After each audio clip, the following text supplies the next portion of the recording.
As coronavirus cases spread all over the world, we are getting puzzlingly bad, incomplete, or sometimes contradictory information from health authorities. Hello, everyone. This is Chris Martinson here with your COVID-19, aka the honey badger virus update. It's March 2nd, 2020.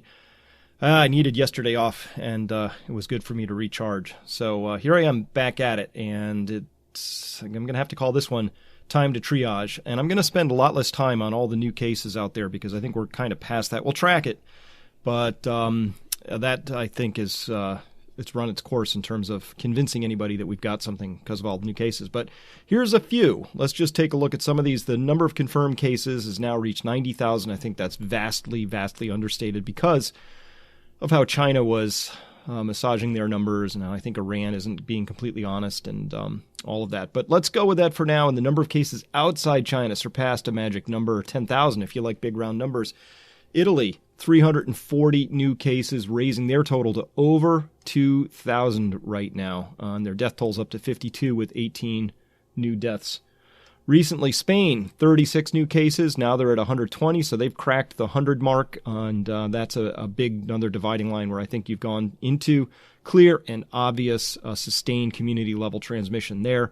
Netherlands, 8 new cases. They're up to 18 now, and the Netherlands health authorities badly flat-footed on this whole thing and really tone-deaf, I believe, as well.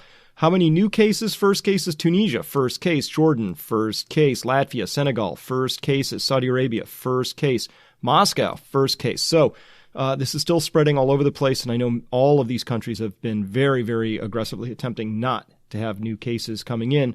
And the one I want to talk about and focus in on a bit, I think Egypt actually has a big problem right now. I'm going to go out on a limb here and say that it's where Iran was just a week or two ago. This comes from today being March 2nd, so this is very current, and the date matters because the next article I'm going to show you comes from yesterday. Egypt's health ministry and the World Health Organization announced in a joint statement, so the WHO is in on this one, on Monday that a foreigner was tested positive for new coronavirus inside Egypt, and that person was taken to an isolation hospital, currently receiving the necessary medical care.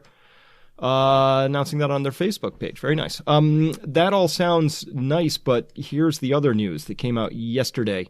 This was brought to my attention by an alert reader who sent me a private message at my site. Thank you very much for this. 4 new COVID cases linked to Egypt. So 4 people who had recently traveled to Egypt were diagnosed with COVID-19 virus over the weekend. You have a French health minister confirming 2 elderly French tourists had contracted the virus. Ontario government said a Canadian man had tested positive, and fourth, a Taiwanese person who had traveled to Egypt and the UAE was reported to have tested positive for COVID-19 yesterday. So, hey, we don't know. Maybe these people all caught it, somewhere else and all of that. But this is exactly what we saw coming out of Iran before that exploded, and the cases just went crazy there. So these 4 cases, if these are coming out of Egypt, there's only 2 possibilities. One, there's a super spreader cab driver who took all these people to the airport. Maybe you could contact trace that down. Or there's a lot more cases there than they know about. Certainly way more than 2. By the time you'd have 4 spread out of Egypt, we would measure this in the thousands, not in 2. So I think Egypt looks like a big problem. And I just want to remind everybody, as you look through this and you see just these first cases, but then you see these other places that have exploded. This is the disease progression I want to take you through for a virus that has an R0 of somewhere between 4 and 7, somewhere in that zone. We don't know. The disease progression, you get a case. You hear all the public statements by the health authorities. Hey, no worries, don't panic. We've got this. Just wash your hands. Don't use face masks. No, you don't need to store any food. Case. We're still okay. Cluster, boom. And you have your exponential explosion out of that. That's how exponential growth goes. If you haven't seen my special piece on exponential growth, it's a YouTube thing that I put out in 2008, long time ago. People just don't understand exponential growth, and it's very difficult, and it goes slow for a while, slow, and then boom. We think linearly. We're good at stuff that looks like this, but not like that curve right there. And I saw this summary from Ben Hunt. I love this guy. He's just he's got great ways of talking about things and articulating things. So I saw him lay it out like this, and I think that's exactly right. So you just have to figure out where you are in your country or your community Are you in the case stage? Are you in the cluster stage? Because if you are, the next thing you have to expect is the boom stage. All right. And in the United States, I think we're well on our way here. Again, not to focus on the United States solely, but I think it does have some bearing on how the overall world economy unfolds here, being the world's largest economy. So this was a study. A lot of people sent it to me. Thank you to everybody who did. And what this is a cladogram here, and they're looking at, fancy word, the phylogeny. That's the family tree of these viruses. And each, you can track them because they'll have slight genetic mutations as they go along. They make little copying mistakes, nothing vital, doesn't change anything, but there's a little copying mistake, and then you can compare where that virus came from. And the concern was in this report was they showed that there was this one case of a person who had traveled back from Wuhan, was the first case in the United States, I believe. And so they took the genotype of that, and then they compared it to the most recent case, which was a teenage boy, all the way out here 6 weeks later, and they're the same. So the translation of that is that the first case and the second case are genetically linked. The scary bit is those two cases are 6 weeks apart. The conclusion from that is it's been circulating for at least 6 weeks undetected. It had to get from this person to this person somehow, right? The prediction from that is there's many, many more cases to come from that because there are all those other undetected cases out there right now. And I put all that up yesterday. Today, we see this in the Washington Post, same conclusion, that this coronavirus has been circulating undetected, possibly infected scores of people over the past 6 weeks in Washington state. So yes, that has sobering implications, and let me spell them out for you. It means that they're going in Washington state. They're right about here in this story right here. So we'll see those clusters. They've had their first cluster at an old folks home. We'll get a couple more clusters, and then boom, it'll look a lot like what we're seeing out of Italy, out of Spain, out of France, other places like that, if it follows the same progression. All right. One of the big things in the United States has been an absolute lack of testing. So what I want to do here is I want to play a little something that was on CNBC just this morning, and we'll just let this tape roll. Let me tell you the problem right now. Before I came here this morning, I was in the emergency room seeing patients. I still do not have a rapid diagnostic test available to me. Well, that's easy to do, is it not? Is it hard to manufacture? It is easy to do for some countries. What happened in the United States is that the CDC created a test, up a reagent, sent a test out to 50 states, and then said, "Oh, hold up, don't use it. Let us fix it." How quickly it's can now we get March. on track now, Matt? We hear that it's coming very soon, but I'm here to tell you right now, at one of the busiest hospitals in the country, I don't have it at my fingertips. I still have to call the Department of Health. I still have to make my case, plead to test people. This is not good. We know that there are 88 cases in the United States. There are going to be hundreds by middle of the week. There's going to be thousands by next week. And this is Yeah, very much not good. I think Dr. Matt McCarthy got that just right. And I would bet there's already thousands of cases because that 6 weeks in Washington is a very long time to spread. Where else is it spreading like this? Pretty much all over the place. And so that leads to this next observation, which is this. The places that are testing most aggressively are showing up with lots and lots of cases. And I think somebody made a really great point, and I'd like to pass it along. And I picked this up on Twitter, so I apologize, forget who I got this from, but it was a great point. I'll search it out later and make sure I make note of that, because they noted that if you're doing more testing and you're detecting more cases, that might explain why your total death, and I didn't pull the column over, but also very low numbers of people in serious condition, probably because they're detecting more people, many of those who are in the low symptomatic non-dangerous, serious sort of a category. So that could explain why South Korea has so many total cases and relatively proportionally fewer deaths, fewer serious cases, is because they're doing so much testing. Italy is doing lots of testing. I think these Iran numbers are completely bogus. So we're finding that, but other places are not doing a lot of testing. Germany, France, Spain, USA, which we just heard about. And there could be a lot of reasons for that. I can't come up with a good reason why some of the wealthiest countries out there have not managed to figure out how to do lots and lots of rapid testing. But you can't be faulted for coming to this actual conclusion. This observation is, you can't have cases if you don't run any tests. And that, I'm not sure if that's the strategy here, but it certainly seems to be the case, thinking about that poor doctor on there running one of the largest hospitals and having to beg to have cases run. And I've got tons of stories and anecdotes in my email inbox of people having that same issue where they had presumptive contact with somebody who seemingly had the chance of having the COVID-19 or the honey badger virus, and begging their doctors to test them. They're like, no, and they had to fight through. Most of them can't get tested. They're just not doing it. It's not available. So that's a bizarre thing, and it's not how you fight a disease like this, of course, and we'll get to why you want to detect early and often. Again, just to belabor the point. As well, even if you get tested and it is negative, doesn't mean you're in the clear, right? So this case just came up today, March 2nd. Texas woman tests positive for coronavirus after release from quarantine. May have exposed a dozen others. She definitely exposed a dozen others, but whether they caught it or not is a may in this story. A woman who was released from quarantine in San Antonio before health officials learned she had tested positive for the new coronavirus may have exposed up to a dozen people at a hotel before she was brought back into isolation.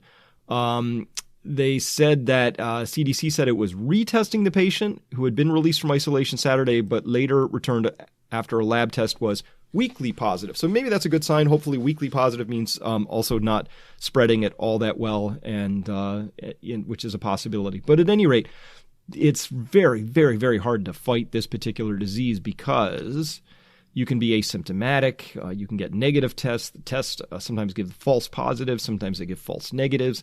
All of that stuff.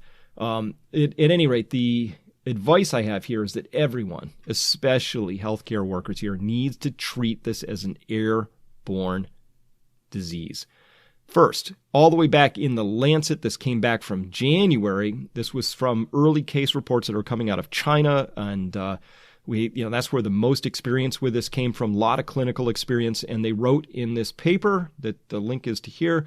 It's right there. We are concerned that 2019 nCoV could have acquired the ability for efficient human transmission. Airborne precautions such as a fit-tested N95 respirator and other personal protective equipment are strongly recommended.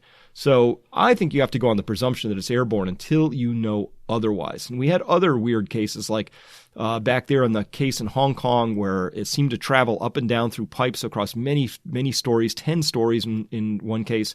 How can the coronavirus spread through the bathroom pipes? Experts are investigating. And then more recently, we had that case where this woman who got the disease, presumably somehow from the people who had somehow the disease had escaped quarantine, which was sloppy as all get out, at Travis Air Force Base. She caught it and was circulating around in that Northern California community, and they were just using droplet precautions. That wasn't sufficient, and turns out that more than 120 UC Davis healthcare staff in self-quarantine after possible exposure to the coronavirus. That was Saturday, February 29th, and here we are on Sunday, March 1st, and authorities announced that 2 California healthcare workers test positive. So these are people who are actually running droplet protection and presumably running very good standards for PPE, and all of that, and they got it. So there's just tons of anecdotal evidence. We don't have the full, scientific proof that this is actually airborne, but why wouldn't you operate under the presumption that it is until you can prove that it is not, given how easily it spreads? And we could pull up dozens of other examples here. How well it spread through the Disaster Princess cruise ship, how quickly it's exploding through the various communities in Italy and in South Korea, all that. Tons of data. So to me, that's something that you start with and you disprove, not the other way around. All right. Could we get a seasonal reprieve? And again, if you have spelling errors, fix them. All right. This is great stuff here by Damian Klassen over at Nucleus Wealth. And I really like this chart. I really like this one, which is showing outside of China, because I think we can trust the China data more. Maybe not perfectly, because we aren't testing sufficiently in many countries, but it's better. And it's showing that in the winter countries, you get this still an exponential chart right here, but in the summer equatorial places, it's not really spreading. So Damien went back and looked at that Thailand data and pulled up a really good thing. I might have gotten this one wrong, and I hope I did, because this gives me hope, actually, and let's hope I got this dead wrong.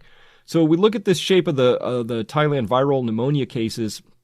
It turns out that on the 21st of February, Thailand had expanded its virus detection by changing the way they were recording these things. And so what they had done is they had proactively expanded to people developing pneumonia with unknown causes, right, in all these different places.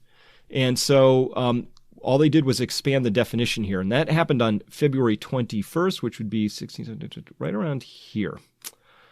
So everybody who's got pneumonia, anybody for any sort of reason that isn't bacterial, they're going to call them a patient under investigation, take a look at them, and put them in there. Is this more than we would normally expect that time of year? I'm not totally clear because I haven't seen the seasonal data on it. But it could have been that Thailand just simply changed they did. They changed the way in which they started recording these things. So let's hope that's the case, because then that would fit with this, and it would say that we have a summer reprieve coming, potentially, because Thailand being one of those warmer countries. Now, I'm a little concerned if we do have an outbreak in Egypt and parts of Iran right now. Those would be fairly warm areas, and we're going to have to watch how it's spreading in all those other places like Jordan, the UAE, Saudi Arabia, all those other places. Because if it does spread in warm weather, and by the way, the reason that we think that maybe we could get a summer reprieve out of something is that that's the behavior of flu. I'm not sure a coronavirus necessarily follows the same pattern. Again, lots of unknowns in this particular story. All right, moving on. We are just bombarded. You should see my inbox, just bombarded with, and a lot of them I can't share because they came from doctors, hospital administrators, nurses who said, here's some information, but please don't share it, talking about the really, really bad, conflicting, contradictory information that they're getting from their health authorities all over the world. Well, not all over the world. I can tell you it's in Germany and the Netherlands, France, United States, places, basically, those sorts of countries. This is a case from Rhode Island, which says, Lord help us get the Department of Health informed. You are contagious even if you're not showing symptoms. Why would she, the health authority in Rhode Island, continually repeat you are only contagious if you're showing symptoms? Yeah, why would you say that? What's the data for that? That's an interesting claim to make. Here's somebody saying, Jonathan saying, I live in Rotterdam, Netherlands, and everyone is downplaying the situation. At RIVM, the Dutch CDC is denying asymptomatic transmission, as well as a longer incubation period, anything over 14 days. The Netherlands has the most dense population in Europe, and here's a conclusion. So, we're seeing lots of stuff like this as well. This comes from Germany. This was great. Thanks. This was an email to me from MH, again, asking for anonymity. Great summary here. The next level of corrupt government, the German CDC, the Robert Koch Institute, is just as useless as the U.S. equivalent. In fact, they are exhibiting sheer incompetence, negligence, and immorality. In press conferences, their chief, Dr. Weiler, was asked some substantial questions, which he was not able to or willing to answer, and their general stance is outrageous. Here are the most horrendous examples. He said, we recommend to wash hands regularly. Gloves do not work. We do not recommend using masks, and we do not recommend disinfectants. I kid you not. And I believe this is due to the supply situation, because the government did not source supplies. It is now competing with the populace for the remaining scraps. I think that's you can probably draw that inference in a lot of places. So they give out bad advice because they don't want to give out the good advice, which is, hey, we messed up, we forgot to plan. Because we failed to plan, we actually planned to fail, and now we're a little bit embarrassed, and we would rather not compete with the general population for the few face masks and required disinfectants that are needed in the hospitals. That's totally fine. Just to own it up. Own it. Say, we messed up, and we'd like your help. We're all in this together, and wouldn't everybody love to have a healthy, a set of workers in the healthcare situation? I would, if you explained it to me, said, listen, Chris, just go home and self-isolate. Don't catch anything if you can. But if you did come to the hospital, wouldn't you want it to be properly staffed and not overwhelmed? And I'd say, of course. And I would, under those circumstances, I would go for that if that was the situation. But don't tell me that disinfectants don't work. And when asked how many hospital beds and intensive care beds are available, he said he doesn't know. He doesn't have the number. Can't speak to that. That would be kind of an awesome thing for your chief of the the CDC equivalent to know, I would think. Asked about the reports of possible reinfections with SARS-CoV-2, which is a good question to ask. He had no information on that, acted as if he'd never heard about that. Asked about the reports that the incubation period may be substantially longer than 14 days. He had no information on that, acted as if he'd never heard about that. Just tons and tons of just mistakes going on down there. And I'll let you pause that and read that if you want. I thought this was a great summary. Really puzzlingly wrong stuff here was a number of about 3 or 4 days ago, the director of the U.S. Center for Disease Control and Prevention said the virus can survive on surfaces including copper, steel, cardboard, and plastic. Robert Redfield said the virus can survive for about 2 hours on copper and steel surfaces, while it can last longer on cardboard and plastic. Well, that's an interesting claim to make because the data, which was a nice study came out about a month ago, said the analysis of 22 studies, so this is a meta-analysis looking at 22 separate studies that had really looked at this across a variety of human coronaviruses, reveals that human coronaviruses such as SARS, MERS, or endemic human coronaviruses can persist on inanimate surfaces like metal, glass, or plastic for up to 9 days. That's not about 2 hours. This is badly out of sync with each other. He ought to know this data. I mean, we knew this data weeks ago when I pulled it up, right? But can be efficiently inactivated, here's the good news, by surface disinfection with about a 70% ethanol, 0.5% hydrogen peroxide, or my fave, 0.1% sodium hypochlorite, aka bleach, aka Clorox. So yes, it can be inactivated with disinfectants. So what is this? We do not recommend disinfectants from the German CDC. It lasts for up to 2 hours, about 2 hours from the U.S. CDC. This is crazy. And by the way, here's the table from that summary study showing all of these different things, just so you can see. They're run at different temperatures, how long, and then they measured the persistence, like how long are these things still capable of infecting. I believe they're using cell cultures in most of these cases, things like that. So MERS, and SARS, like on metal, 5 days, right? Metal surfaces. So that would be doorknobs. That would be railings. That would be things like that. Plastic. Let's go to plastic over here, and let's look at SARS, the closest relative of this particular thing.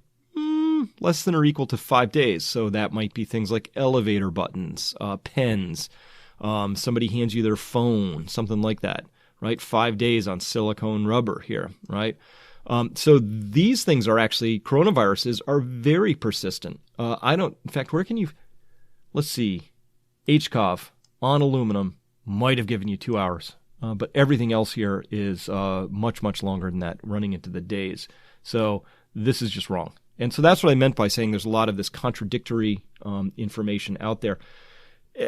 From March 2nd, that's today. Yes, this is still a thing. Dr. Drew, media needs to shut up about coronavirus. You're more likely to die of influenza. Yep, this is still a thing. Or how about on Tucker Carlson? I love Tucker's program, but they had this guy, Dr. Siegel, on, was talking about how, regular citizens shouldn't have face masks because they don't work. But how about this? He's got this thing on inside out, and there's the metal band at the bottom. He's got it upside down and inside out, pointing at it, explaining why these things aren't going to protect you from getting the virus. And how, of course, he's absolutely right when it's that negligently put on. And I don't think it's possible. How is this possible to do it this wrong and this bad? So I hope Tucker has the chance to correct that, because this is just not just horrendously bad information, but it's malpractice in this particular case, if I could use a judgment about it. All right, vaccines. Lots of people asking me about vaccines. I'm really hopeful for a vaccine. Hopefully we can get to a summer lull in this thing, and scientists are working like crazy on it. But this kind of stuff drives me a little bit crazy, where we had this headline, a lot of people sent me this, I'm still getting it. In a few weeks, we will have coronavirus vaccine. Okay, so you have to understand something here, that this is coming from a small, cash-hungry company that's trying out a brand new type of a virus vaccine. It's pretty interesting, new technology. It's got some track record, which is good, but I don't know that I wasn't able to find any good human exemplar of that. So let's talk about this vaccine for a second. I got the next two pictures from this link down here on Twitter from Florian Kramer. Great stuff. I really like these pictures. So this is your SARS and coronavirus and nCoV sort of thing. This is what they look like here, right? So you've got a variety of things. You've got these spike proteins here. You've got your envelope proteins here. There's a couple of different flavors of those. And then you've got your nucleoprotein in there. This is the positive sense RNA strand in here. That's the machinery, that's the instructions to rebuild one of these things. Now this spike protein, see all that beautiful 3D conformational shape? If you change even just one of these little bumps in here, it just doesn't work as well. So this is the shape, this overall 3D topological shape is going to be the shape that you're going to try and get the body to recognize. When a vaccine comes along, it's recognizing something about this, particularly usually on the outside. Usually this would be a great target, this spike protein, because if you can inactivate that, it's no longer going to bind to the receptors that it's going in. So that's awesome. But let's talk about these different vaccines. So the time frame, 6 to 18 months. First, there's a good manufacturing process, GMP process. You've got to go through the development and make sure you can manufacture this vaccine in at least enough scale to run trials. And then you run your trials, phase 1, pure safety. Phase 2, minimal efficacy, doesn't work at all, and enough to gather data so that we can conduct a proper phase 3 trial, lots of patients, gathering tons of data. And again, we're looking for safety and efficacy. Vaccines fail all the time here and here and here. They fail all the time in those things, right? So it's not a slam dunk. It's not like saying, in a few weeks, in a few weeks, what they're going to have is a vaccine candidate to push into the testing process, which would start here. All right, now we've said it's really safe. You go through all this review over here, and once you've passed review, now you got to get into large-scale production and distribution. You might run into trouble here. It might be very difficult to manufacture at scale. It might be not very stable at different temperatures. You might discover all kinds of things. Lots of things happen between here and here. And of course, and then you go into administration of it. You get it into people somehow, and immunity develops. All right, so there's lots of different types of vaccine candidates out there that I'm really excited about. I've been reading up a lot about these RNA vaccines. You actually give RNA straight into the body of the test animal or subject that you want to have develop immunity, and somehow this RNA gets taken up, and the body expresses the protein and makes antibodies against it. Kind of cool. Same thing, DNA vaccines as well.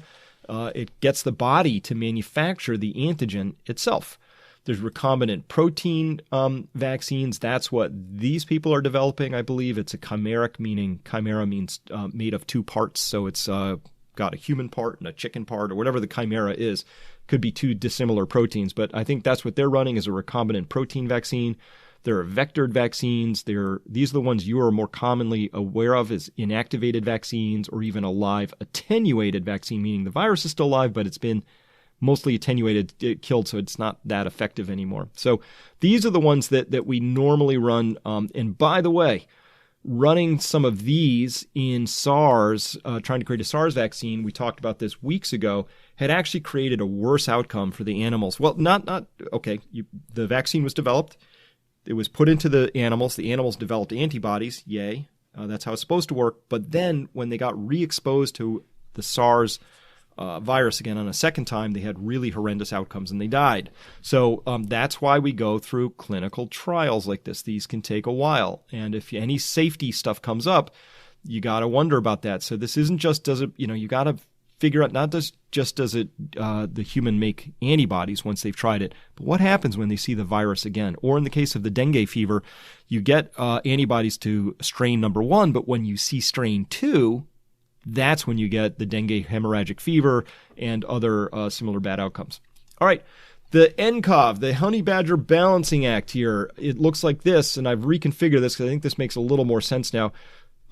One, you got to get that R0 below 1.0 using non-pharmaceutical interventions, NPIs, or what are you talking about there? Really tight containment and isolation actions. You stop schools, large gatherings, all that stuff. We're seeing the world trying all this stuff right now, but you got to keep the economy going because it could be just as bad or even worse outcome from all sorts of standpoints. More people could die if the economy crashes and from this thing in the first place. So you got to balance those. I'm very sensitive to that. I understand the tricky thing that health authorities and political authorities are up against, trying to balance those two. But as well, you've got to keep the infection level below that, which swamps the hospitals, because if you don't do this, your whole hospital system crashes. Lots of people are dying from this disease they didn't need to, but people who are coming into the hospital for ordinary, usual other reasons like heart failure or cancer treatments find that they have a crashed hospital system. This is a very bad outcome, too. So you don't want any of these three things. So if you break containment to get the economy going, but you do it too much and you get down to here again, this is the balancing act, and there are no good decisions. So we're all going to be in this together, and we're going to have to think on a community level to figure out how to get through this together, because it's a very, very difficult balancing act from here. Still seeing the not the flu, not the stars. I'm just going to keep throwing this table up there so that people grab this, screenshot it, put it out there, share it, because there's lots of ways. This is not the flu, Dr. Drew and others. All right, we have lots of unknowns, questions I'm working hard to try and answer and address. Lots of you have asked these. I don't have answers for them yet. We don't know this. We don't know things like how infectious are asymptomatic people. Are they as infectious or less or even more? We don't know. It's an unknown. Do asymptomatic spreaders do so by droplet only or by airborne route too? Now, we're pretty confident the symptomatic spreaders are putting it out there by the airborne route, but we don't know about these asymptomatic spreaders. If this is the case, that's not good. So let's hope that it turns out that asymptomatic spreaders are poor at it and it's droplet only. The viral loads that we're seeing after recovery, are those still infectious? Don't know. Love to get an answer to that. Can you get reinfected? We don't know. But if so, is this via a new strain only, or is it by the same strain? Because that would be a very bad outcome if it turns out you can just get this thing again. That would not be good. How often is the disease biphasic, meaning you get better, but then you get worse again later? And so that biphasic thing, we think we're seeing that, but we're not positive right now. Because it could be somebody just has the flu and is still testing with viral loads, and they're confusing those two things. The symptoms from the new flu don't have anything to do with the virus that they're still harboring. And is this virus hiding in the nervous tissue for later reemergence? There's a nice, interesting paper that came out that posited that and noted that this is actually a feature of other coronaviruses, so we don't know if that's the case here yet. Conclusions. Summary for today, March 2nd, 2020. There's too much bad information out there, and a lot of it's coming from supposedly legitimate sources, especially the healthcare authorities, doing just a bad job in a few countries. All right, healthcare workers need to develop their own plans based on what information we have until the authorities get their act together and can come up with a consistent story. So just act as if this stuff persists on surfaces for a long time, disinfect like crazy, pretend it's airborne, and I think you'll be fine, okay? Particularly if you're in close proximity all the time as a healthcare worker to this. By the way, it's all over the place out there right now. I think you have to count on the fact that it's spread far, far wider than the case count. No matter if you have one case, it's just like cockroaches. I mean, you probably have thousands out there. Be a best guess right now. And again, most of them, not bad. Most of them asymptomatic, but not for too many people, right? Vaccine is still going to be a long way off, okay? And it's certainly past the first peak of this thing. If it has a spring peak, let's hope it does. If we're lucky, we have a spring peak. And then, hopefully we'll get a vaccine before the fall outbreak, because there's a good chance, this thing's endemic. It's going to come back around again. It's going to go around the world a couple times. And hopefully we get a vaccine developed somewhere out of one of these many different sort of strategies out there. I'm a little worried about these out here because we had that bad animal data attempting to just get that spike protein immunity going. So maybe one of these does a better job. Let's hope so. But I don't know a lot about these, and I'm going to be very cautious watching the test results as they come out, if they share them with us. All right, final conclusion summary here is, now we're at the management stage of this whole thing. And a lack of planning means we're gonna have to triage. So we don't have masks for everybody right now. So where do they go? That's triage, right?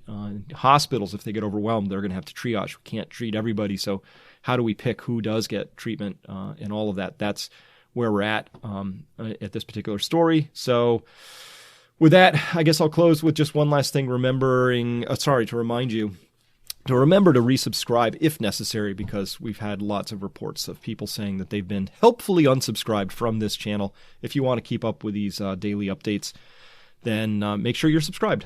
And the subscribe button way down here in the corner, just click it and make sure you're good to go. All right? With that, I'll talk to you next time. Thank you for listening. Bye-bye. Hi folks, Adam Taggart here. Chris Martinson and I are the co-founders of Peak Prosperity. If you want to get alerted whenever we release a new video from Chris, just click the red subscribe button right beneath the YouTube video player. Once you've done that, a little bell icon will appear right next to it. Click on that bell. It looks like this. And that's it. The next time we publish a video from Chris, you'll immediately receive a notification from YouTube. Thanks for watching our videos.